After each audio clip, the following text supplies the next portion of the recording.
बोला. 1975 साली मी 5वीला असताना मला पक्षी पकडण्याचा खूप छंद होता आणि मी एक दिवस एका चिमणीला पकडलं आणि पेनातल्या शाईनं तिला रंगवलं आणि सोडून दिलं. त्यावेळेस माझ्या आईनं हे दृश्य बघितलं आणि मला आईनं प्रेमाने सांगितलं की बाळा, अशा पक्ष्यांना पकडायचं नसतं, त्यांना जीव लावायचा असतो.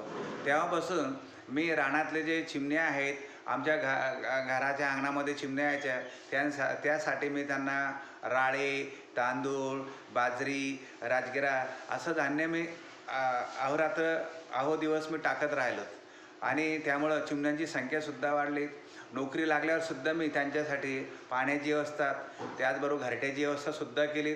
माझ्या शाळेमध्ये उन्हाळ्याच्या दिवसामध्ये सुद्धा मी नाचनवेल जीपप्र शाळेमध्ये त्यांच्यासाठी पाण्याची व्यवस्था केली आणि कधीकधी चिमण्या खूप उन्हानं घायाळ होतात, त्यावेळेस त्या पाण्यामध्ये ग्लुकोज पावडर टाकूनसुद्धा त्यांना मी वाचवण्याचा प्रयत्न केला. कधीकधी रस्त्यामध्ये येता जाताना अनेक पक्षी घायाळ झाले, त्यावेळेस त्यांना मी पाणी पाजून दवाखान्यातसुद्धा त्यांना नेलं आणि पशुपक्षी आपले सोयरे आहेत, आपल्यासाठी मदत करतात.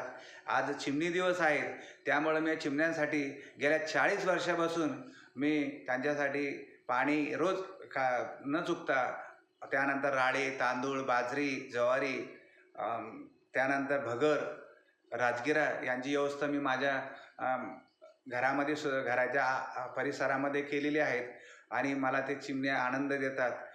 त्याचबरोबर मी 1 कोटीचं बीजारोपण 5 वर्षामध्ये केलेलं आहे.